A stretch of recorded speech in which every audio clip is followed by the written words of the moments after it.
देखो, हर साल नया साल आता है। नया साल आते ही त्योहारों का, फेस्टिवल मनाने का जो सिलसिला है शुरू हो जाता है। त्योहार मनाना भी चाहिए, ये हमारे मन में उमंग, उत्साह, जोश भरता है। एक हम रूटीन लाइफ, जो ऑर्डिनरी लाइफ जीते हैं, उससे हम अलग होकर जीना शुरू करते हैं। ये त्योहार जो है मन में खुशियाँ पैदा करता है, मन में एक नया रक्त संचार पैदा करता है, मन में उमंग और जोश लाता है। हमें जीवन के प्रति एक नया दृष्टिकोण मिलता है, जीवन को एक गति मिलती है।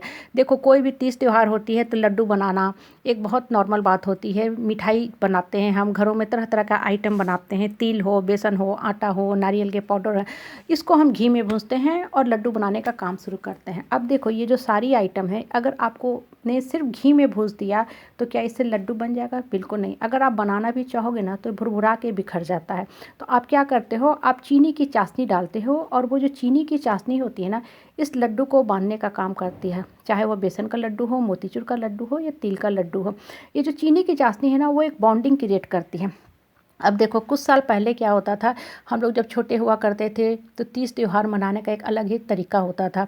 कोई भी पर्व हो, होली हो, दीपावली हो, दशहरा हो, हम लोग दूसरे के घर जाते थे, और जिनके घर जाते थे वो बहुत प्यार से खाना बनाते थे, लड्डू बनाते थे, हमें खाने को भी देते थे, और कुछ बच्चों के लिए भी दे देते थे कि ले जाइए, हमारा प्यार है, आप अपने बच्चों को खिलाइएगा। हम किसी के घर में जाते थे, शादी हो, कोई पर्व हो, कोई त्यौहार हो, कोई गृह प्रवेश की पूजा हो, तो अपने साथ कुछ बना के बहुत ही प्यार से लड्डू लेके जाते थे। जब भी हम कोई लड्डू बनाते थे, वो लड्डू सिर्फ एक औपचारिकता नहीं होती थी, उसमें हमारा प्यार सना होता था। बहुत अच्छे से घी में भूनते थे, ड्राई फ्रूट डालते थे, चाशनी डालते थे, फिर उसको अलग अलग शेप और आकार का दे करके सामने वाले के यहाँ लेके जाते थे। वो हमारे मन की भावना और प्यार को बताता था। आज देखो, समय बदल गया, आज हम डिजिटल युग में रहने लगे हैं। कोई एक शहर से दूसरे शहर, एक कंट्री से दूसरे कंट्री, एक कॉन्टिनेंट से दूसरे कॉन्टिनेंट रहने लगा है। आज हमने परिवार से, समाज से, मित्रों से जुड़ने का एक अलग तरीका बना लिया है। हम व्हाट्सएप से, मैसेज से, ईमेल से जुड़े हुए हैं, जो बहुत ज़रूरी भी है। क्योंकि क्या करता है कि जब आप किसी के साथ कोई अच्छी भावना भेजते हो, अपने मन का फीलिंग भेजते हो, शेयर करते हैं, तो एक नया एनर्जी एक्सचेंज होता है। और ख़ासकर तब जब रिश्ते में एक आत्मीयता हो, बॉन्डिंग हो, प्यार हो, भावना हो, फीलिंग हो। अगर आपने सिर्फ औपचारिकता मात्र से, फॉर्मेलिटी मात्र से सिर्फ एक मैसेज भेज दिया, तो उस मैसेज में वो आत्मीयता नहीं पनप पाती है, वो बॉन्डिंग नहीं पनप पाती है।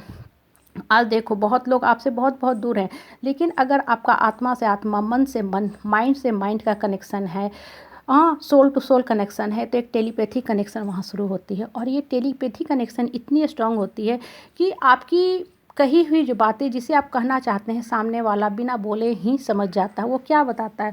वो आपके आत्मा का प्यार बताता है कि आप सामने वाले से कितने स्ट्रांग बॉन्डिंग, भावना, फीलिंग, इमोशन से जुटे हुए हो। आज देखो, हम गिफ्ट का आदान प्रदान करते हैं, गिफ्ट भेजते हैं। गिफ्ट भेजना भी चाहिए, वो हमें रिश्ते को जोड़ने का काम करता है, वो चाशनी का काम करता है, जैसे चाशनी लड्डू को बांधने का काम करते हैं। लेकिन यहाँ क्वेश्चन अराइज होता है, गिफ्ट महंगा नहीं हो। गिफ्ट हम भेजते हैं तो किस भावना से भेजते हैं वो डिपेंड करता है।